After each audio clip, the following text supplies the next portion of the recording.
Good evening दोस्तों। आज के क्लास 4 में आप सभी का स्वागत है। आज हम टेली में वाउचर के बारे में बात करेंगे कि वाउचर होता क्या है और टेली में वाउचर एंट्री कैसे क्रिएट की जाती है। हम लोग ऐसे स्टेप में पहुंच गए हैं जो टेली का सबसे इंपॉर्टेंट पार्ट है हमारा वाउचर। वाउचर में हमें सारा एंट्री करना होता है। पिछले क्लास में हमने देखा कि इन्वेंट्री इंफॉर्मेशन के अंतर्गत कैसे गोडाउन, स्टॉक आइटम और stock groups, unit of measures create किया जाता है। लेकिन अब जो हम लोग देखने जा रहे हैं वो इम्पोर्टेंट है, तो इसको ध्यान से देखिएगा। अगर इसमें कोई भी समस्या आती है तो हमसे कांटेक्ट कीजिएगा।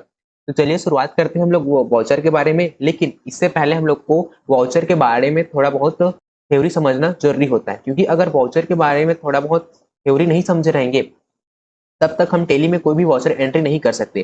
तो आइए सबसे पहले हम लोग थोड़ा बहुत इसका थ्योरी देख लेते हैं। तो चलिए मैं कुछ थ्योरी आपको शो कर रहा हूँ जो आपको पीडीएफ फॉर्म में हमारे ऐप में अवेलेबल हो जाएगा। तो सबसे पहले हम लोग जान लेते हैं कि वाउचर होता क्या है।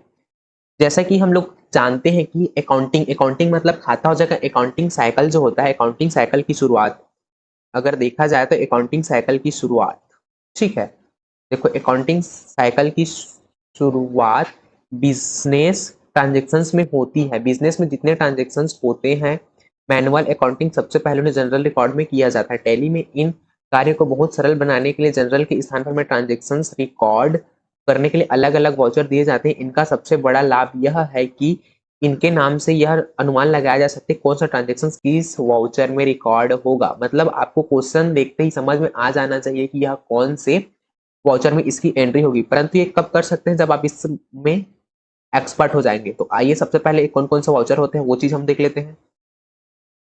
ये ये देखो, अगला वाउचर देखा जाए तो हमें, ठीक है, देखते हैं वाउचर कौन कौन सा होता है। अब देखो यहाँ पे हमें 8 प्रकार के वाउचर पढ़ेंगे, इसको बारी बारी से हम लोग पढ़ेंगे।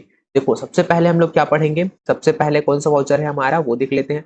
सबसे पहले में हमारा दिया गया है जैसे कि receipt voucher, receipt voucher, payment voucher, contra voucher, purchase voucher, sales voucher, debit note voucher और क्रेडिट नोट वाउचर और जनरल वाउचर करके है। ठीक है, इसमें हम लोग देखा जाए तो हमारा 6 वाउचर इंपॉर्टेंट होता है। इसमें जो क्रेडिट और डेबिट दिया गया है, क्रेडिट डेबिट का उतना दर हमें यूज नहीं होता, परंतु फिर भी हमें पढ़ना है। लेकिन ज्यादातर देखा जाए तो 6 वाउचर्स, इसमें 6 वाउचर्स का ज्यादा यूज होता है। इस कितने का, 6 वाउचर का। ठीक है, ये चीज हम ध्यान रखने वाली चीज है, 6 वाउचर का हमें ज्यादातर यूज होता है। अब आइए देख लेते हैं इसको, कम से कम थोड़ा बहुत इसका थ्योरी देख लेते हैं ताकि हमें आगे समझने में आसानी हो कि क्या होता है ये सब वाउचर। ठीक है, देखो अब सबसे पहले हम देख लेते हैं रिसिप्ट वाउचर। रिसिप्ट वाउचर क्या होता है, जब, देखो क्या लिखा गया है वो हम देख लेते हैं एक बार। जब व्यवसाय, व्यवसाय मतलब बिजनेस में नकदी या बैंक के माध्यम से व्यवसाय का स्वामित्व तो कोई पूंजी लाता है, मतलब पूंजी मतलब होता है आपका पैसा, पूंजी मतलब आपका पैसा होगा ना, इसमें घर घबराने वाली बात कोई नहीं है। किसी ग्राहक से पेमेंट या एडवांस प्राप्त करता है। क्या बोल रहा है आगे, क्या बोल रहा है हमारा, किसी ग्राहक से, किसी ग्राहक से एडवांस, किसी ग्राहक से एडवांस पेमेंट प्राप्त करता है, किसी अन्य कारण से प्राप्ति होती तो इस तरह के ट्रांजेक्शन्स को हम लोग किसमें करते हैं, रिसिप्ट वाउचर में रिकॉर्ड किया जाता है। नोट, यहाँ पे क्या दिया है, एक नोट देता है उसको पढ़ लेते हैं। कैश सेल्स से प्राप्त होने वाली कोई भी राशि अर्थात प्राप्ति इस वाउचर में नहीं आएगी, क्योंकि टेली ने सेल्स के लिए अलग से वाउचर बना रखा है जिसको हम लोग आगे पढ़ेंगे, सेल्स वाउचर को होता है। ठीक है, आगे क्या दिखा है, आगे देखते हैं हम। अब आता है पेमेंट वाउचर। पेमेंट वाउचर मतलब आपको सीधी सी बात समझ में आ रहा होगा, मतलब होता है पेमेंट करना, सीधी सी बात है पेमेंट करना। मतलब कैसे पेमेंट करना, जब कोई भी हम लोग वस्तु अगर खरीदते हैं तो उसका पेमेंट करने के लिए पेमेंट वाउचर का प्रयोग किया जाता है। देखो इसका डेफिनेशन देख लेते हैं। जब व्यवसाय या व्यापार में नकदी या बैंक के माध्यम से कोई भी पेमेंट किया जाता है तो इस तरह के ट्रांजेक्शन्स की एंट्री पेमेंट वाउचर में रिकॉर्ड की जाती है। किस वाउचर में रिकॉर्ड की जाती है, पेमेंट वाउचर में रिकॉर्ड की जाती है। ठीक है, इसका भी कुछ नोट दिया गया है, उसको भी पढ़ लेते हैं हम। देखो नोट, यदि आपने कैश परचेस से संबंधित कोई पेमेंट की है तो वह वाउचर में नहीं है, क्योंकि टेली ने परचेस वाउचर, अब कोई भी परचेस मतलब हम नॉर्मल परचेस परचेस की एंट्री कर सकते हैं। लेकिन अगर बोल दिया जाए कि कोई पार्टिकुलर सामान है वो इतना नग इतने पीस में इस गोडाउन से खरीदा गया है, तब उसका होता है हमारा परचेस अकाउंट में। ये आगे हम लोग और समझेंगे, ये हम बेसिक इसको देख रहे हैं।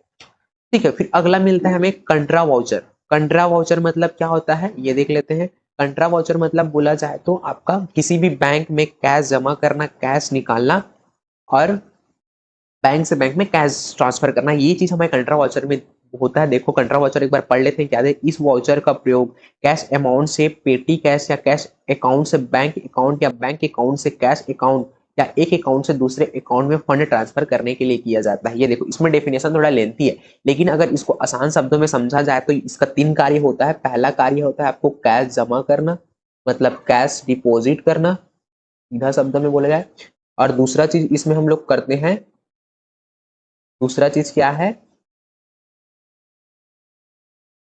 कैश विथड्रॉ, ठीक है, विथड्रॉ। और तीसरा चीज होता है हमारा cash transfer bank to bank.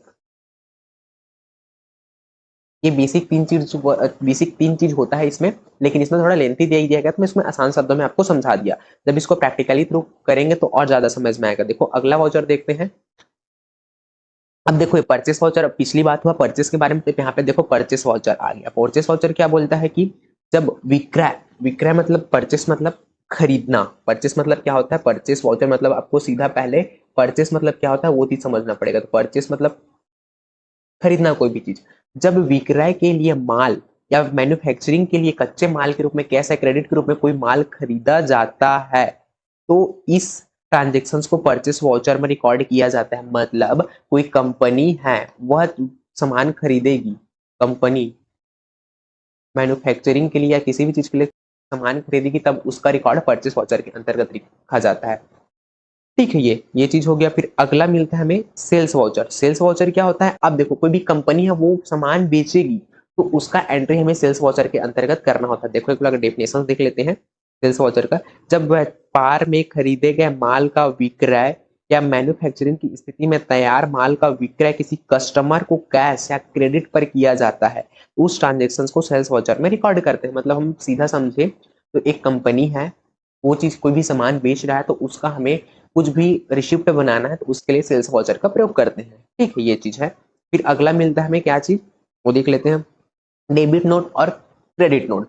Debit और क्रेडिट नोट क्या होता है, सेल्स और परचेस द्वारा खरीदी और बेची गई सामान को रिटर्न और वापस रिटर्न करने के लिए इसका किया जाता है। देखो सबसे पहले हम लोग डेबिट नोट का देख लेते हैं। डेबिट नोट के लिए किसका यूज होता है, जब कस्टमर के द्वारा किसी भी कारण से जैसे माल खराब होने या जिस क्वालिटी के माल का ऑर्डर दिया गया तो उस माल नहीं होना या अन्य किसी कारण से खरीदा हुआ माल मतलब परचेस किया हुआ माल ना या आंशिक रूप से वापस कर दिया जाए तो इसकी एंट्री हम लोग परचेस रिटर्न कहलाता है। यही हमारा डेबिट नोट होता है। ये चीज ध्यान रखना, जब परचेस में कोई एंट्री करेंगे हम लोग, ठीक है, परचेस में कोई एंट्री करेंगे और उसमें हमें सामान को रिटर्न करना है तो उसके लिए हम लोग करेंगे डेबिट नोट का यूज करेंगे। ठीक है, ये ज्यादा उसमें और समझने वाली बात नहीं है। और जस्ट अपोजिट है हमारा क्रेडिट नोट। क्रेडिट नोट क्या करेगा, सेल्स में कोई बेचा हुआ, सेल्स से कोई भी हम लोग ट्रांजेक्शन्स करेंगे और उसमें से सामान रिटर्न आता है तब उसके लिए हम लोग क्या करेंगे, क्रेडिट नोट का यूज करेंगे, क्रेडिट नोट वाउचर का यूज करेंगे। और इसमें डेफिनेशंस को और उतना समझने की जरूरत नहीं है, आपको मैं आसान शब्द में बता देता हूँ। इसका मतलब है सेल्स रिटर्न। क्या है, सेल्स रिटर्न। कोई भी हम लोग सामान खरीदेंगे और वो खराब हो गया किसी कारणवश हमें रिटर्न करना है या सही सामान नहीं मिला है तो उसके लिए हम लोग क्रेडिट नोट का यूज करेंगे। ठीक है, फिर अगला एक वाउचर और बच जाता है हमारा जनरल वाउचर, जिसका उपयोग हम लोग जनरल एंट्री के लिए करते हैं। तो आइए देख लेते हैं उसको भी। अब देखो इस वाउचर में जो एंट्रीज रिकॉर्ड की जाती है वे इस प्रकार से है, जैसे कि ओपन एंट्रीज, मतलब नॉर्मली देखा जाए open entries, rectifying entries, transfer entry, adjustment entry, closing entry, entry recording, check, credit purchase और entry goods withdraw by owner personal use। Personal use के लिए जो करते हैं वो चीज के लिए होता है, लेकिन इसका यूज ज्यादातर हम नहीं करते। ये सारा एंट्री हमारा दो चीज वाउचर में हो जाता है, कंट्रा और पेमेंट में ये सारा चीज क्लियर हो जाता है। तो ये चीज हमें बस समझने के लिए, लेकिन इसका यूजेबल ज्यादा नहीं है। ज्यादा यूजेबल है हमारा कंट्रा और पेमेंट को। तो चलिए अगर इसके बारे में आप लोग तो देख लिए, लेकिन अब हम देख लेते हैं कंट्रा वाउचर का क्वेश्चंस, थ्योरी क्वेश्चंस देख लेते हैं, फिर उसके पश्चात इसका प्रैक्टिकली क्वेश्चंस भी हम लोग देख लेंगे। तो चलिए हम लोग देखते हैं हम कंट्रा वाउचर का। तो कंट्रा वाउचर के लिए मैं एक और पीडीएफ शो अप कर रहा हूँ जो आपको हमारे एप्लीकेशंस में अवेलेबल हो जाएगा। देखो कंट्रा वाउचर, सबसे पहले हम लोग देख लेते हैं कंट्रा वाउचर। देखो मैं एक और पीडीएफ ओपन कर रहा हूँ, ये हो गया हमारा कंट्रा वाउचर। ठीक है, अब देखो कंट्रा वाउचर का डेफिनेशंस में पिछले पीडीएफ में शो अप किया हूँ कि कंट्रा वाउचर का प्रयोग कैश, देखो एक बार और रिपीट कर लेते हैं हम लोग, कैश जमा करना, मतलब कैश डिपॉजिट, कैश विथड्रॉ,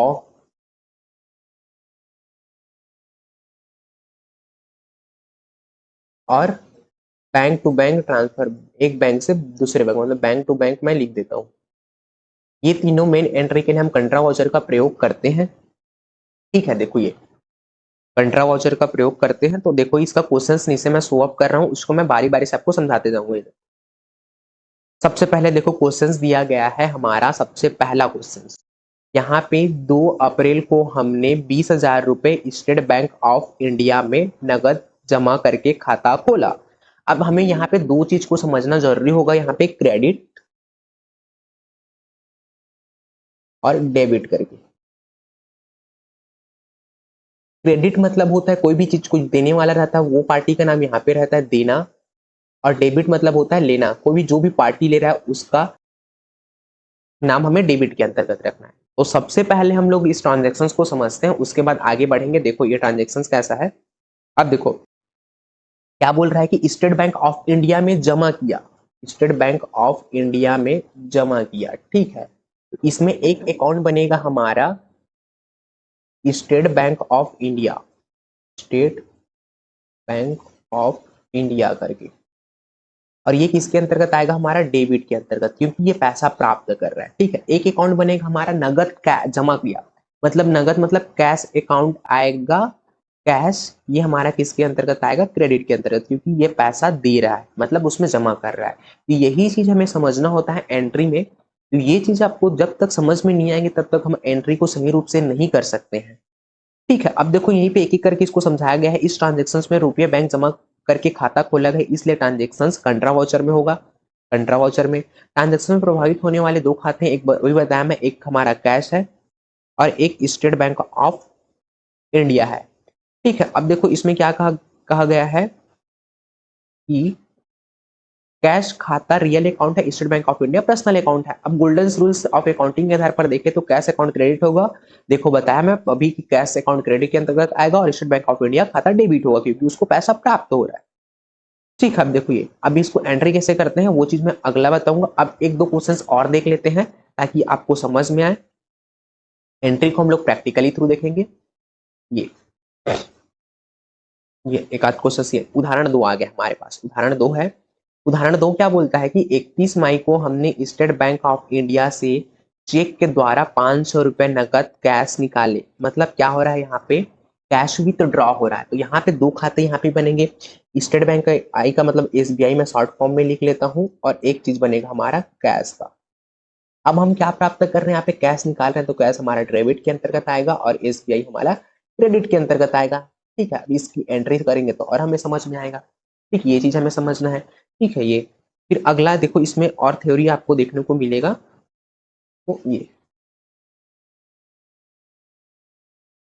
अब एक बात क्वेश्चन और देख लेते हैं, तीसरा एग्जाम्पल और देख लेते हैं, फिर इसको प्रैक्टिकली तो देखेंगे। अब देखो 1 जून 2020 को हमने स्टेट बैंक ऑफ इंडिया के चेक नंबर 212332 दिनांक 1 जून 2020 से 5,000 बैंक ऑफ महाराष्ट्र से ट्रांसफर किए। अब देखो यहाँ पे दो खाता बनेगा हमारा बैंक अकाउंट का, एक SBI बनेगा और एक बैंक ऑफ महाराष्ट्र, मतलब इसको शॉर्ट में ले लेते हैं BOM करके। अब यहाँ पे आपको समझना पड़ेगा, बैंक ऑफ महाराष्ट्र से इसमें ट्रांसफर हो रहा है स्टेट बैंक ऑफ इंडिया में, तो इसमें पैसा प्राप्त तो कौन कर रहा है, हमारा स्टेट बैंक ऑफ इंडिया। यहाँ पे हमारा ये डेबिट के अंतर्गत आएगा, और कौन भेज रहा है, बैंक ऑफ महाराष्ट्र, ये हमारा क्रेडिट के अंतर्गत आएगा। इस प्रकार से हम लोग जो है कंट्रा वाउचर में एंट्री कर सकते हैं। तो इस क्लास में हमने देखा कि वाउचर क्या होता है और वाउचर कितने प्रकार के होते हैं, और सबसे पहला वाउचर जान लिया हम लोग कंट्रा वाउचर। कंट्रा वाउचर क्या होता है, इसमें कैसा एंट्री होता है, इसका हम लोग थ्योरी क्वेश्चंस किए। ठीक है, थ्योरी क्वेश्चंस किए। अब आगे की क्लास में हम लोग मिलेंगे इसके प्रैक्टिकली को लेकर, ताकि ये हमारे अच्छी तरीके से क्लियर हो जाए और आपको आसानी से समझ में आ जाए। इसमें जो भी क्वेरी होगा हमसे कांटेक्ट करके पूछ सकते हैं, और जो भी समझ ना आया हो उसको भी पूछ सकते हैं। चलिए ठीक है, आज की क्लास में इतना रखते हैं, नेक्स्ट क्लास में मिलेंगे हम लोग इसका प्रैक्टिकली के साथ। Thank you.